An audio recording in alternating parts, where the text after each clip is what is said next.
नमस्कार श्रोताओं, ये है उत्तराखंड मुक्त विश्वविद्यालय का community radio hello Haldwani 91.2 FM frequency पर आप इसे सुन पाते हैं। मैं हूं doctor Ashutosh Kumar Bhatt, associate professor, school of computer science and IT.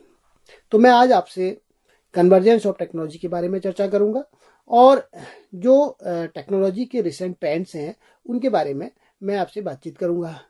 तो क्या होता है कि आज का जो युग है ये टेक्नोलॉजी का युग है।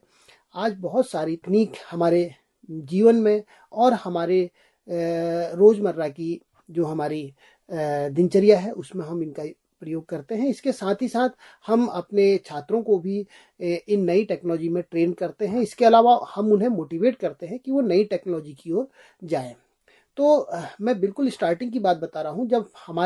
जब एग्रीकल्चर रिवॉल्यूशन स्टार्ट हुआ और उसके बाद जब इंडस्ट्रियल रिवॉल्यूशन आया तो कम से कम 8,000 वर्ष का समय लगा। तो तब जो स्पीड थी वो बहुत ही स्लो स्पीड थी और हमने 8,000 साल लिए जब हम इंडस्ट्रियल रिवॉल्यूशन की ओर मूव किए। परंतु जैसे ही इंडस्ट्रियल रिवॉल्यूशन आया और उसके बाद स्पीड धीरे धीरे हमारी तेज होने लगी और इंडस्ट्रियल रिवॉल्यूशन के लगभग 120 साल बाद लाइट बल्ब का आविष्कार हुआ, इलेक्ट्रिसिटी का आविष्कार हुआ और वहाँ से तो रिवॉल्यूशन आया, वहाँ से तो बहुत बड़े चेंजेज आए। और उसके बाद मून लैंडिंग 80 साल बाद लगभग इलेक्ट्रिसिटी को हमने जब इन्वेंट किया उसके लगभग 80 साल बाद हमने मून में भी लैंडिंग कर ली हमारे साइंटिस्ट ने। और लगभग मून लैंडिंग के 22 साल बाद लगभग वर्ल्ड वाइड वेब को खोजा। और आज की डेट पे इंटरनेट इतना ज़्यादा पॉपुलर इसीलिए है क्योंकि हमारी टेक्नोलॉजी जो हम ग्रोथ कर रहे हैं तकनीक में या टेक्नोलॉजी में, वो हमारी ग्रोथ बहुत ज़्यादा रैपिड ग्रोथ है। तो अगर आप देखें कि सोफिया की अगर हम बात करते हैं, आज का जो युग है वो सोफिया का युग है। सोफिया क्या है? एक ऑटोनोमस रोबोट है और जो सबसे पहले वर्ल्ड में सोफिया को इतना ज़्यादा पॉपुलर नेम सोफिया इसलिए है क्योंकि जो सोफिया सऊदी अरेबिया की पहली रोबोटिक सिटीजन थी और पिछले 3 साल पहले वो आईआईटी मुंबई में आई। तो सोफिया जो है वो किसी भी टॉपिक पे एक्सटेम्पोर स्पीच दे सकती है। किसी भी टॉपिक पे आप बात करेंगे तो वो हर टॉपिक पे आपसे बात कर सकती है। और उसके अलावा सोफिया जो है किसी भी क्वेश्चन का आंसर दे सकती है और अपने व्यूज एक्सप्रेस कर सकती है। तो ये बड़ा डेवलपमेंट था और अभी तो उसकी लिटिल सोफिया, उसकी सिस्टर सोफिया भी आ गई है। तो ये कंप्यूटर साइंटिस्ट के लिए सोफिया एक बड़ा डेवलपमेंट था और इसको माइलस्टोन माना गया कंप्यूटर साइंस की फील्ड में। तो इस तरह से हमने इंडस्ट्रियल रिवॉल्यूशन से हम आईटी रिवॉल्यूशन में आए और फाइनली आज की डेट में हम कह रहे हैं कि we are in digital revolution. तो डिजिटल रिवॉल्यूशन का युग आ गया है एक तरह से हम कहें। और डिजिटल फैक्ट्रीज की हम बात करते हैं और स्मार्ट फैक्ट्रीज की बात करते हैं, स्मार्ट डिवाइसेस की हम बात करते हैं। आज के समय में हम आईओटी की बात करने लगे हैं। तो हमारे पास बहुत सारी नई नई तकनीक आ गई हैं। तो मैंने जैसे कि आपसे कहा कि मैं कन्वर्जेंस ऑफ टेक्नोलॉजी की बात करूंगा। तो कन्वर्जेंस ऑफ टेक्नोलॉजी क्या होता है कि बहुत सारी तकनीक को मिला करके हम नई तकनीक इनोवेट करते हैं। तो ये कन्वर्जेंस ऑफ टेक्नोलॉजी है। पहले ऐसा नहीं होता था। पहले ये होता था कि हमारे पास बहुत कम टेक्निक हुआ करती थी और हम उन्हीं पे काम करते थे। तो आज हमारे पास कन्वर्जेंस इसलिए हो रहा है क्योंकि आप देख सकते हैं कंप्यूटर हर फील्ड में है और कंप्यूटिंग डिवाइसेस को मिला करके, चाहे वो एमआरआई मशीन है मेडिकल फील्ड में या सीटी स्कैन मशीन है, तो कहीं ना कहीं वो कंप्यूटर से कनेक्टेड है और हम वहाँ आईओटी का भी यूज कर रहे हैं, हेल्थ सिस्टम में आईओटी का यूज कर रहे हैं। तो हमारी जो मशीन्स हैं, हम जब बात करते हैं कैड और कैम की, कंप्यूटर एडेड डिजाइन, और दूसरी ओर हम कहते हैं कंप्यूटर एडेड मैन्युफैक्चरिंग।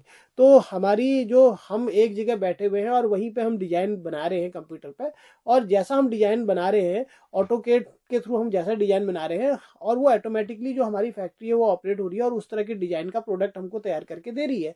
तो इस तरह का ऑटोमेशन आ गया है और जिसमें आईओटी बड़ा बहुत इम्पोर्टेंट रोल प्ले कर रही है। तो कहीं ना कहीं हमने कंबाइन किया है एम्बेडेड सिस्टम की तरह हम की बात कर रहे हैं। तो हमने कंबाइन किया है बहुत सारी तकनीक को, टेक्नोलॉजी को हमने कंबाइन किया है। तो पहले तो अगर कोई मशीन है, मैकेनिकल सिस्टम उसमें होता था, उसमें इलेक्ट्रिकल सिस्टम भी बहुत कम हम यूज करते थे। पर आज आप देखिए स्मार्ट मशीन की जब हम बात कर रहे हैं, हम स्मार्ट एमआरआई मशीन की बात करते हैं या स्मार्ट एग्रीकल्चर की बात करते हैं, तो जो हमारा ट्रैक्टर है वो ट्रैक्टर आईओटी से कनेक्ट है और घर बैठ करके हम उस ट्रैक्टर को अपने मोबाइल फ़ोन के जीपीएस हमारा इनेबल्ड है और हम अपने मोबाइल फ़ोन से ही हमको पता चल रहा है कि कितना फील्ड कितना फील्ड हमने जुताई कर ली है, कितनी रह गई है, तो वो जीपीएस बता रहा है और अपने स्मार्ट डिवाइस से हम अपने टैबलेट से ही उसको घर से ही कंट्रोल कर ले रहे हैं। तो इसका मतलब क्या है, वो ट्रैक्टर मैकेनिकल सिस्टम है और उसको हमने आईओटी से जोड़ा और उस आईओटी को हमने वायरलेस सिस्टम से जोड़ा, कहीं ना कहीं इंटरनेट से जोड़ा और फिर हमने उसको अपनी स्मार्ट डिवाइस के थ्रू घर बैठे हम उसको ऑपरेट कर रहे हैं। तो इस तरह के सिस्टम आ गए, तो इसको बोलते हैं कन्वर्जेंस ऑफ टेक्नोलॉजी। मतलब बहुत सारी टेक्नोलॉजी को मिला करके हमने नई टेक्नोलॉजी बनाई। अब ओला उबेर का ही एग्जाम्पल लीजिए कि ओला और उबेर जिसमें जीपीएस सिस्टम, जिस जीपीएस का बहुत ज़्यादा यूज होता है, तो हम अपने मोबाइल पे हमको जो कॉल आ रही है हम उस या ओला में जैसे हम कोई टैक्सी बुक करते हैं तो वो हमारे मोबाइल को ट्रैक करते हुए हमारे पोजीशन में वो कार पहुंच जाती है। तो इसका मतलब क्या है कि एक और तो कार है ऑटो आपकी जो व्हीकल है, दूसरी ओर हमारा मोबाइल फ़ोन है, तीसरा मोबाइल फ़ोन उस ड्राइवर का, और चौथा जो सेंट्रलाइज सिस्टम है जो इस पूरे सिस्टम को कंट्रोल करता है। तो इतनी सारी चीज़ें एक साथ मिल करके हमारे इस सिस्टम को बना रही, तो इसको हम कन्वर्जेंस ऑफ टेक्नोलॉजी बोलेंगे। ऐसे ही जोमेटो पे हम ऑर्डर करते हैं, तो पहले इतना किसी भी साइंटिस्ट ने ये इस बारे में नहीं सोचा था जीपीएस का इतना बेस्ट यूज हो सकता है।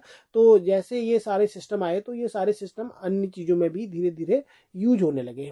तो इस तरह से हम फुली ऑटोमेशन की ओर मूव कर रहे हैं। आज के समय में आप देखते होंगे कि आईओटी कितना पॉपुलर हो गया है कि जैसे एक टीवी में ऐड आता है कि दो लोग बर्थडे केक को लेके सीढ़ियों में ऊपर चढ़ रहे हैं और अंधेरा है, तो ऑटोमेटिकली लाइट ऑन हो जाती है। तो उसमें वो शो करता है कि ये जो हमारा जो सिस्का या किसी और भी कंपनी के जो बल्ब हैं वो ऑटोमेटिकली सेंस कर रहे हैं कि इस जो अप स्टेयर जो भी है, डाउन स्टेयर या अप स्टेयर जो भी मूवमेंट हम करते हैं, तो उसमें वो सेंस कर ले रहा है कि कोई पर्सन इसमें मूव कर रहा है। तो जैसे ही वो मूवमेंट होता है वैसे ही लाइट ऑन हो जा रही है। तो ये भी एक सिस्टम है। तो इसमें भी आईओटी का यूज हो रहा है, इंटरनेट ऑफ थिंग का यूज हो रहा है। ऐसे ही अब ऐसे सिस्टम आ गए हैं, इस तरह के इलेक्ट्रिसिटी बल्ब आ गए हैं कि आप रूम में, जैसे ही आप रूम में हैं तब तक तो वो रूम में पहुंचते ही आप एंटर करते हैं रूम के अंदर तो वो लाइट ऑटोमेटिकली ऑन हो जा रही है, और जैसे ही आप रूम से बाहर आते हैं तो ऑटोमेटिकली ऑफ हो जा रही लाइट। मतलब उसने सेंस कर दिया, उस बल्ब में एक सेंसर लगा हुआ है, वो सेंसर ये सेंस कर ले रहा है कि इस रूम में कोई पर्सन है या नहीं है। जैसे उसने सेंस किया कि रूम में कोई मूवमेंट नहीं है और कोई पर्सन नहीं है तो ऑटोमेटिकली लाइट ऑफ हो जाएगी। तो इस तरह के सिस्टम आ गए हैं, कहीं ना कहीं हम इससे अपनी एनर्जी को भी सेव कर रहे हैं। और दूसरी ओर ऑटोमेशन के साथ ही साथ, केवल ऑटोमेशन अकेला नहीं है, ऑटोमेशन के साथ अब हमने एआई को भी मिला दिया है। तो हम मशीन लर्निंग और आर्टिफिशियल इंटेलिजेंस, इन दोनों को, मशीन लर्निंग आर्टिफिशियल इंटेलिजेंस के अंदर ही आता है। तो अलग अलग कंपनीज ने, जो वेंडर्स हैं, जो जाइंट हैं, कंप्यूटर जाइंट्स, बिग जाइंट्स इनको बोलते हैं, इन्होंने इनको अलग अलग नेम दिए हुए हैं। अगर हम गूगल की लैंग्वेज में कहें तो वहाँ पे हम इसको आर्टिफिशियल इंटेलिजेंस बोलते हैं। ऐसे ही अगर हम माइक्रोसॉफ्ट की बात करते हैं तो माइक्रोसॉफ्ट इसको मशीन लर्निंग बोलता है, उसी एआई को मशीन लर्निंग बोलता है।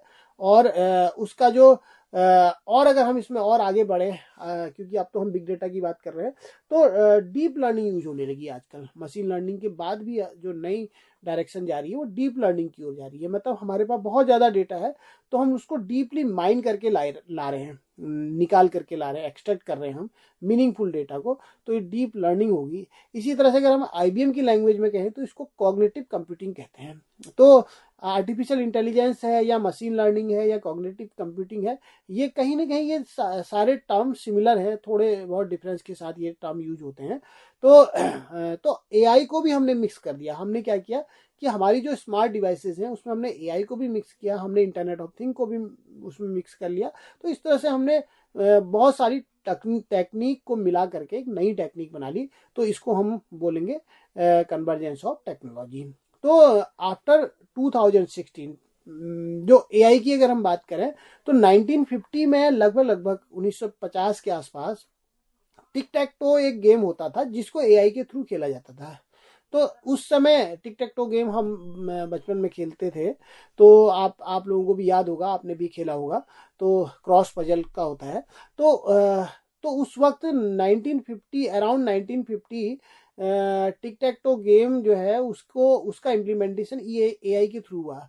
और पर आज के समय में एआई इतना ज़्यादा पॉपुलर हो गया है कि आज हम चाहे हम सोफिया की बात करें या हम ऑटोनोमस कार की बात करें या अनमैन्ड एरियल व्हीकल की बात करें, इन सब में एआई का यूज हो रहा है। इसी के अलावा एलेक्सा जो हमारे लाइफ का पार्ट बन गया है, अब हम एलेक्सा को यूज करते हैं। और बहुत सारी नई कारें हैं जिसमें एलेक्सा इनेबल्ड रहता है कि आप कार के अंदर, आप देखा होगा आपने टीवी में ऐड में, तो उसमें लिखा होता है कि एलेक्सा से वो क्वेश्चन करता है और एलेक्सा अकॉर्डिंगली प्ले करती है उस तरह के सॉन्ग। और अलग अलग कंपनीज के हैं जैसे माइक्रोसॉफ्ट, इसको deep mind, Google Microsoft deep mind, और सीरी है या अलेक्सा है या डीप माइंड है, ये इनके सिमिलर वर्क है। तो ये सारे जो सिस्टम है इसमें भी एआई यूज होती है। और आईबीएम वॉटसन बड़ा पॉपुलर हो रहा है इस वक्त। तो आईबीएम कंपनी ने वॉटसन सर्वर लॉन्च किया और ये बहुत ज़्यादा तेज़ी से इसका मैसिवली यूज हो रहा है। तो क्योंकि वॉटसन जो थे ये फाउंडर थे आईबीएम के, तो उन्हीं के नाम से इन्होंने IBM Watson super computer develop किया। और आईबीएम इसको, इस एआई को ही कॉग्निटिव कंप्यूटिंग भी बोलता है। तो बहुत सारे जो कोर्सेज होते हैं, चाहे वो बीटेक के हों, एमसीए के हों, बीसीए के हों, तो वहाँ पे कॉग्निटिव कंप्यूटिंग अपने आप में एक सब्जेक्ट होता है, चाहे वो वोकेशनल कोर्स में आए चाहे वो इलेक्टिव में आए। तो कॉग्निटिव कंप्यूटिंग को कोर्स में रखा जाता है। तो इस तरह के यूज हमारे धीरे धीरे बढ़ रहे हैं। तो आईबीएम वॉटसन, अभी मणिपाल हॉस्पिटल में आईबीएम वॉटसन को वहाँ पे इसको इम्प्लीमेंट किया जा रहा है। और आईबीएम वॉटसन एक स्पेशलाइज्ड डॉक्टर की तरह भी होता है, स्पेशलाइज्ड शेफ की तरह भी काम करता है, इसी तरह से स्पेशलाइज्ड प्लेयर की तरह भी काम करता है। तो अलग अलग फॉर्म में ये भी एक तरह का रोबोट है आईबीएम वॉटसन। तो इन्होंने क्या किया इसमें कि इसका एक बड़ा पॉपुलर एग्जांपल है, आप लोग यूट्यूब में देख सकते हैं कि जो वॉटसन सर्वर जिसको आईबीएम ने बनाया, उस वॉटसन सर्वर को एक केस दिया गया। आईबीएम वॉटसन जो है वो एक्सपर्ट डॉक्टर की तरह भी काम करता है। तो इसको एक केस दिया गया कैंसर को क्योर करने का। तो अब ह्यूमन डॉक्टर और इन दोनों में कंपेयर किया गया। तो क्या होता है कि अगर किसी को कैंसर है तो डॉक्टर तो क्या होगा कि डॉक्टर उस कैंसर को क्योर करने के लिए अपने एक्सपीरियंस के बेसिस पे मेडिसिन देगा या प्रिस्क्रिप्शन देगा या सजेस्ट करेगा कि अगर डॉक्टर की लाइफ, अगर अपनी लाइफ में डॉक्टर ने 20 बुक्स कैंसर की पढ़ी हुई है, तो उन बुक्स में जो लिखा हुआ है उसी के बेसिस पे वो डिसीजन देगा कि इस पेशेंट को ये मेडिसिन देनी चाहिए। या फिर उसने, हो सकता है उसने 50-60 जर्नल्स पढ़े हो, जर्नल्स के रिसर्च पेपर पढ़े हो, तो उसके बेसिस पे वो डिसीजन देगा। उसकी जो नॉलेज है वो इतनी हो सकती है कि पूरी लाइफ में आप 20-30 किताब पढ़ सकते हैं। अब आप 1000 बुक्स तो नहीं पढ़ सकते हैं। ऐसे ही रिसर्च पेपर है, ह्यूमन डॉक्टर तो रिसर्च पेपर 50 रिसर्च पेपर पढ़ सकता है, 100 पढ़ सकता है ज़्यादा ज़्यादा, उससे ज़्यादा उसकी भी एक लिमिट है, वो भी नहीं पढ़ सकता है। तो उसका नॉलेज बेस इतना ही है। पर ये जो आईबीएम वॉटसन है, इस आईबीएम वॉटसन को भी सेम केस दिया गया। तो आईबीएम वॉटसन ने क्या किया कि वर्ल्ड में कैंसर को क्योर करने की, कैंसर की बीमारी को क्योर करने की जितनी मेथड्स हैं और जितनी नॉलेज डिजिटाइज फॉर्म में है, तो उस सारी नॉलेज को इसने रीड कर लिया और विद इन सेकेंड इसने वो सारी नॉलेज को रीड कर लिया। वो चाहे सब्जेक्टिव फॉर्म में है, चाहे वो रिलेशनल टेबल के फॉर्म में है, किसी भी फॉर्म में है, वाटसन ने उस सारी नॉलेज को पढ़ लिया और थाउजेंड्स ऑफ रिसर्च पेपर्स को पढ़ लिया, और उसके बाद IBM वाटसन ने फिर सजेस्ट किया कि इस पेशेंट को इस तरह की मेडिसिन देंगे तो ये जल्दी रिकवर होगा। तो इस तरह का सिस्टम ये IBM वाटसन का जो IBM वाटसन डॉक्टर का जो सिस्टम है वो मणिपाल हॉस्पिटल में इम्प्लीमेंट किया जा रहा है इंडिया में। तो ये भी आप रिकॉर्डेड यूट्यूब वीडियोज में देख सकते हैं, वहाँ पे भी ये दिया हुआ है। और IBM जो ये हमारा मणिपाल हॉस्पिटल है, आप वहाँ पे जा करके भी इसको देख सकते हैं, उनकी साइट पे भी देख सकते हैं कि वहाँ पे ये यूज किया जा रहा है। तो इस तरह के सिस्टम आ गए हैं। क्रॉस लैंग्वेज कन्वर्सेशन है या क्रॉस लैंग्वेज आइडेंटिफिकेशन है, ये भी AI के थ्रू हो रहा है। ये भी बड़ी पॉपुलर टेक्निक्स है। आप अपनी रोजमर्रा की जिंदगी में आप देखते होंगे कि पहले क्या होता था कि अगर हमें कोई मैसेज भेजना है तो हम उस मैसेज को व्हाट्सएप पे टाइप करते थे, और सपोज वो 1 पेज का मैसेज है तो उसको टाइप करने में हमारे 2 घंटे या 1 घंटा वेस्ट होता था। और पर अब इतने इंटेलिजेंट सिस्टम बना दिए, व्हाट्सएप इतना ज़्यादा इंटेलिजेंट हो गया है कि अब आपने व्हाट्सएप ओपन किया और वहाँ पे स्पीकर ऑन कर दिया, और आप जैसे जैसे बोलते जा रहे हैं, चाहे आप हिंदी में बोल रहे हैं, आप लैंग्वेज कन्वर्ट कर लीजिए, वो पूरा हिंदी में टाइप कर लेगा। और इसी तरह इंग्लिश में बोल रहे हैं तो वो इंग्लिश में उसको जैसी आपकी वॉइस है उस वॉइस को टेक्स्ट में कन्वर्ट कर लेगा।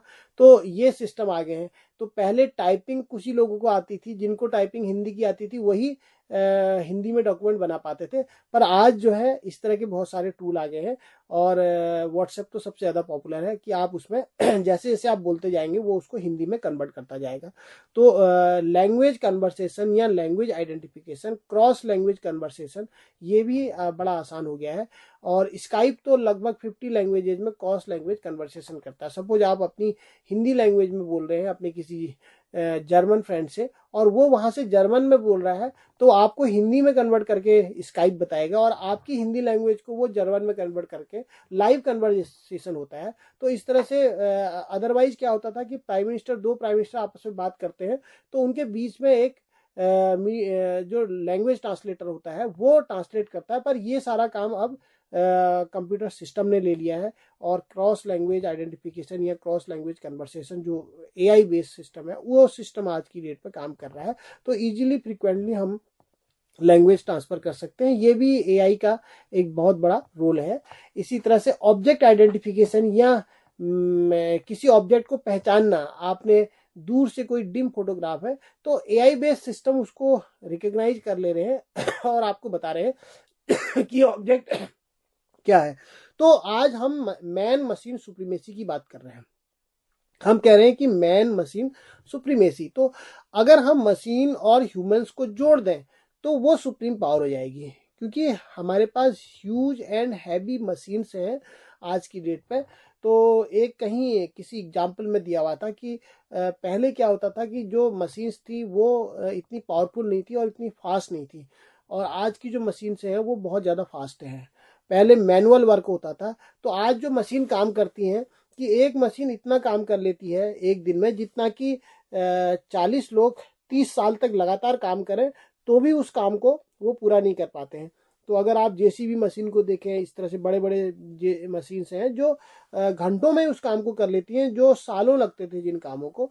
तो क्योंकि वो जो है हमारा टेक्नोलॉजी में डेवलपमेंट हुआ है, इसीलिए आज हम स्मार्ट या डिजिटल फैक्ट्रीज की बात करते हैं। 24 घंटा हमारी फैक्ट्री चलती है, और स्मार्ट फैक्ट्री की बात करते हैं जहाँ पे पॉल्यूशन भी बहुत कम हो रहा है। पॉल्यू तो डिजिटल फैक्ट्री की जब हम बात करते हैं तो वहाँ पे पॉल्यूशन कम से कम होता है। तो ये कोशिश की जाती है, पर अभी इसमें बहुत सारी डिबेट है कि दूसरे तरह के पॉल्यूशन हो रहे हैं।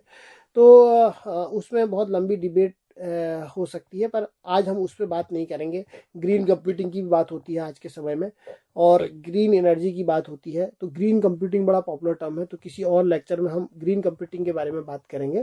तो इस तरह से जो कन्वर्जेंस ऑफ टेक्नोलॉजी है उसमें हम कहेंगे कि रोबोटिक्स को, इसी तरह से नेचुरल इंटरफेसेस को, या 3D printing, IoT, cognitive system, next gen security, big data, cloud, mobile mobile system, social media, इन सबको मिला करके हम नए तकनीक इनोवेट करते हैं, तो इसको कन्वर्जेंस ऑफ टेक्नोलॉजी कहते हैं। रोबोटिक्स बहुत पॉपुलर होती जा रही है। नेचुरल इंटरफेसेस, मतलब हम लाइव कन्वर्सेशन कर रहे हैं लैंग्वेज में, तो ये नेचुरल इंटरफेसेस या और सारी चीज़ें हैं। इसी तरह से 3D प्रिंटिंग, ये भी बड़ा एक डेवलपमेंट था। और आप इसको इस तरह से समझ सकते हैं कि आप सपोज अजंता एलोरा गुफा में गए हैं और वहाँ आप घूम रहे हैं, आपको कोई वहाँ पे कुछ चीज़ जो है बहुत सुंदर लगी, कोई कलाकृति, तो आपने उसका फोटोग्राफ ले लिया और उस फोटोग्राफ को अपने दोस्त को भेज दिया। उसके पास 3D प्रिंटर है, वो 3D प्रिंटर से वैसी ही कलाकृति आपकी निकल के आ जाएगी। तो और इसको फाइन ट्यून किया जा रहा है इस समय। तो 3D प्रिंटिंग भी एक बड़ा डेवलपमेंट था, 3D प्रिंटर भी। आप देखिए, हम 3D प्रिंटर की हेल्प से जो 3D प्रिंटिंग है, हम नीटिंग कर सकते हैं, हम प्रिंटर की हेल्प से हम कपड़ा बना सकते हैं। तो ये फैसिलिटी होगी। आप पिज्ज़ा बनाना है तो आप 3D प्रिंटर की हेल्प ले सकते हैं, उस तरह के 3D प्रिंटर्स आ गए हैं। आने वाला समय ये है। तो इस तरह से कॉग्निटिव सिस्टम है या next gen security, cyber security बड़ा इंपॉर्टेंट फील्ड है इस समय। और क्योंकि हमारी सारी चीज़ें ऑनलाइन है तो इसमें बहुत चैलेंजेज हैं, बहुत ज़्यादा स्कोप भी है रिसर्च का। तो बहुत सारे लोग इस पे काम कर रहे हैं। इसी तरह से बिग डेटा की बात करते हैं तो बिग डेटा भी अपने आप में बड़ा इम्पोर्टेंट फील्ड है इस वक्त।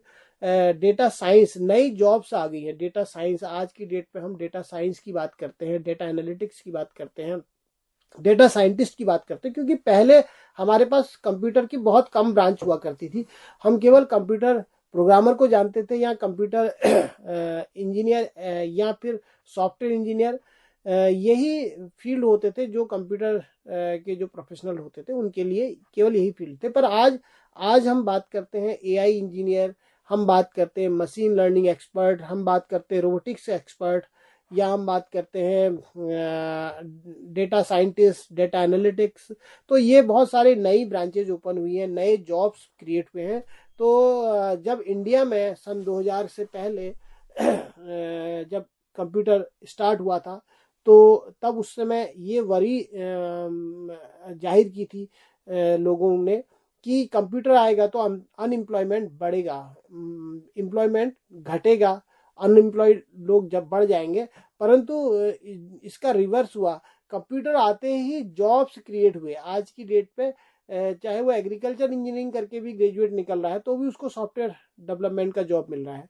तो वहाँ डिमांड बहुत ज़्यादा है क्योंकि बहुत तेज़ी से सॉफ्टवेयर डेवलप हो रहे हैं, नए सिस्टम्स की ज़रूरत पड़ रही है। और आपको 6 महीने पहले जो सिस्टम था वो सिस्टम अगले 6 महीने में नए वर्जन के फॉर्म में आ जा रहा है। तो आपको बहुत रैपिड चेंज करने पड़ रहे हैं हम। तो इस तरह से बिग डेटा भी एक नया टर्म कॉइन हुआ। और हम बहुत ज़्यादा अमाउंट में हम डेटा क्रिएट कर रहे हैं, इसी के साथ साथ कंज्यूम भी कर रहे हैं।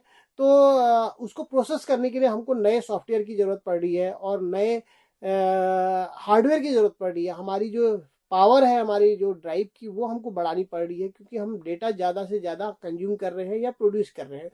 तो ये भी बड़ा इंपॉर्टेंट पॉइंट है इस वक्त। तो इसी तरह से क्लाउड कंप्यूटिंग, क्योंकि हमारी सारी डिटेल, सारे डेटा क्लाउड में है। अगर आपके मोबाइल फ़ोन की बात करें तो मोबाइल फ़ोन में हज़ारों पिक्चर्स हैं, तो कुछ पिक्चर्स तो हम अपने मोबाइल फ़ोन में ही सेव रखते हैं, कुछ अपलोड कर देते हैं तो वो वो क्लाउड पे चलेगी। तो सारी चीज़ें हमारी क्लाउड पे, हमारा जो जीमेल का अकाउंट है या रेडिफ का अकाउंट है, याहू का अकाउंट है, उसकी सारी मेल क्लाउड में है। हम ड्रॉप बॉक्स की बात करें, वहाँ पे हमारा सारा डेटा क्लाउड में है। तो क्लाउड कंप्यूटिंग भी बड़ा इंपॉर्टेंट रोल प्ले कर रही है। सोशल मीडिया तो आपको पता ही है, क्योंकि सोशल मीडिया तो हम बिना सोशल मीडिया के हम एक सेकंड भी नहीं रह सकते हैं। तो इस समय देखा जाए तो हम फेसबुक या ट्विटर इनका बहुत ज़्यादा यूज करते हैं। इसके ड्रॉबैक भी हैं, कभी कभी हम इसके एडिक्ट हो जाते हैं।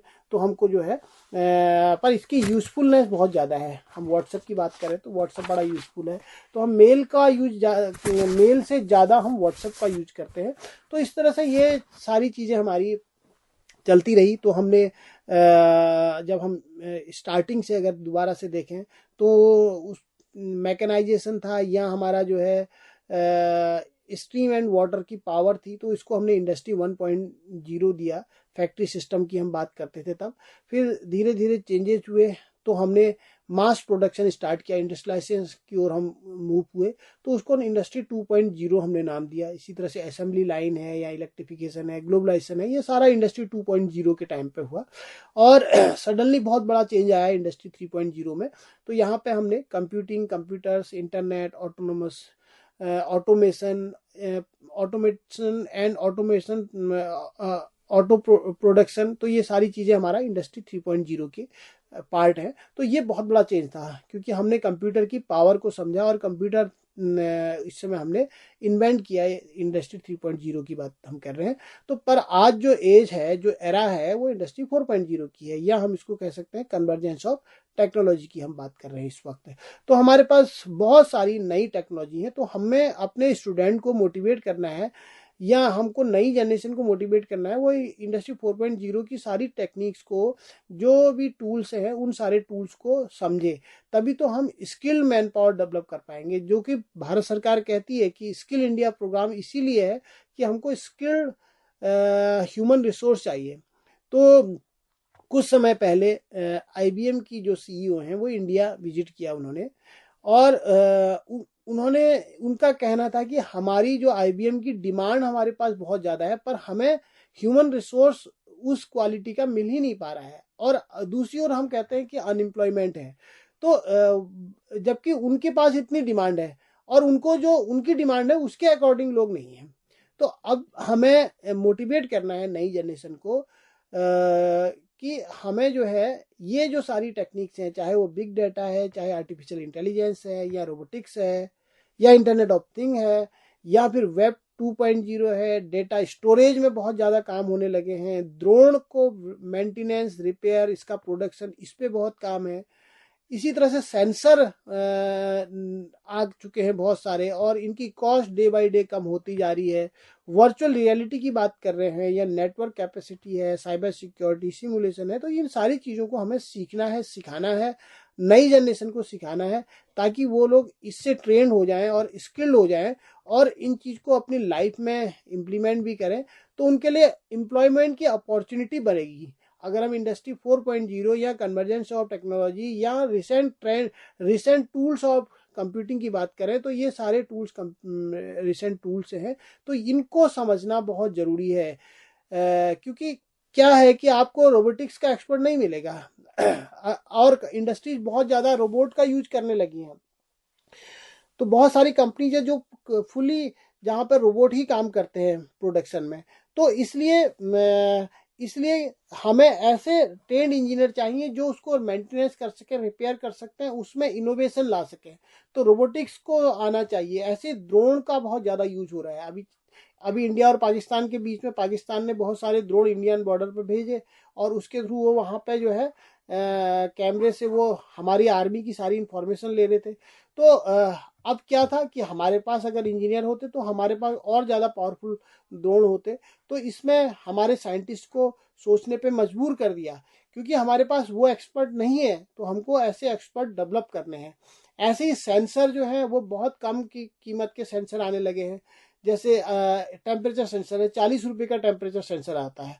इसी तरह से PS सेंसर है, या इस तरह से टर्बिडिटी सेंसर है। इस तरह से बहुत सारे सेंसर्स हैं जिनको हम यूज करते हैं, और ये सेंसर की कीमत धीरे धीरे कम होती जा रही है, इनकी पावर इंक्रीज होती जा रही है। इसी तरह से माइक्रो प्रोसेसर की स्पीड हमारी बढ़ती जा रही है, और इंटरनेट की स्पीड भी बढ़ती जा रही है। तो ये सारी चीज़ें सपोर्ट करती हैं इंटरनेट ऑफ थिंग को। इसीलिए इंटरनेट ऑफ थिंग इतनी तेज़ी से पॉपुलर हो रहा है।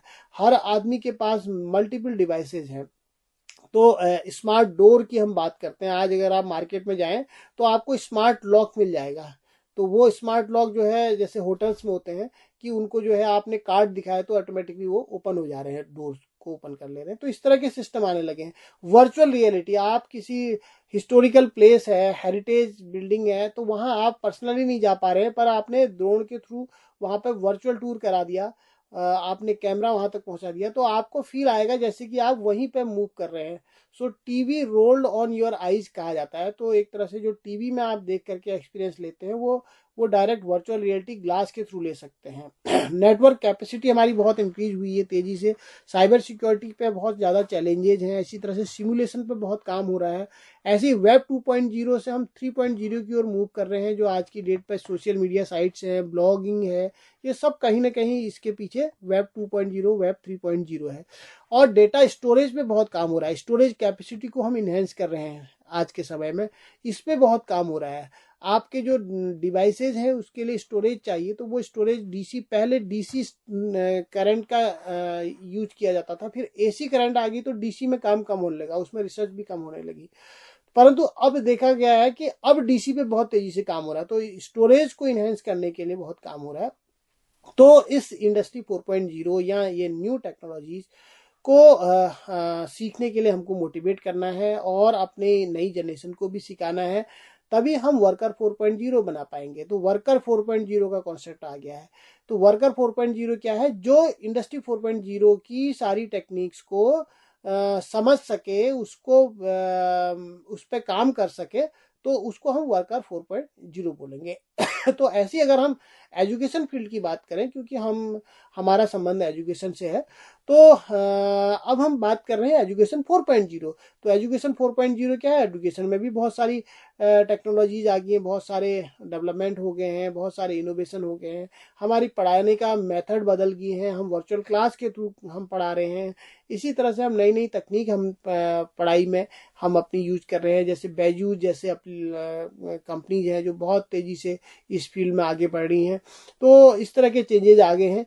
तो कहीं ना कहीं हम लोगों को इन सारी चीज़ों के लिए अब सजग रहना है और अपनी आने वाली जनरेशन को भी इन सब के लिए सजग करना है। तो अंत में मैं सभी का धन्यवाद कहूँगा।